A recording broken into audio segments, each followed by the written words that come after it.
பாப்பா எல்லாத்துக்குமே எக்ஸாம் முடிஞ்சு ஸ்கூல் லீவ் விட்டாச்சு.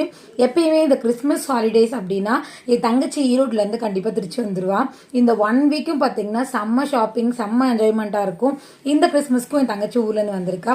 சனிக்கிழமை பார்த்தீங்க அப்படின்னா எங்கள் ஏரியாவில் ஐயப்பன் கோயில் பூஜை வைப்பாங்க. எப்பயுமே இந்த ரெண்டு கடை சனிக்கிழமை இந்த மாதிரி பூஜை வைப்பாங்க. அதில் இந்த மாதிரி பெரிய பொண்ணு ஆகாத குழந்தைங்க வந்துட்டு விளக்கு பூஜை பண்ணுவாங்க. அந்த மாதிரி ஸ்ரீமிகாவும் நிலாவும் வந்து விளக்கு பூஜை பண்ணாங்க. செந்தனிபுரத்து ஃபுல்லாக வந்து இந்த குழந்தைங்க எல்லாரும் விளக்கு எடுத்துகிட்டு சுற்றி வருவாங்க. அது பார்க்கறதுக்கு ரொம்ப கலர்ஃபுல்லாக செம்மையாக இருக்கும். யானை பார்த்தீங்கன்னா பின்னாடி வந்து வரும். அந்த யானைக்கு மேலே 2 பேர் ஐயப்பனோட ஃபோட்டோவை பிடிச்சிட்டு வருவாங்க. இது எங்கள் ஏரியாவில் வருஷம் வருஷம் கண்டிப்பாக நடக்கும். ரொம்ப வந்து சிறப்பாக பண்ணுவாங்க.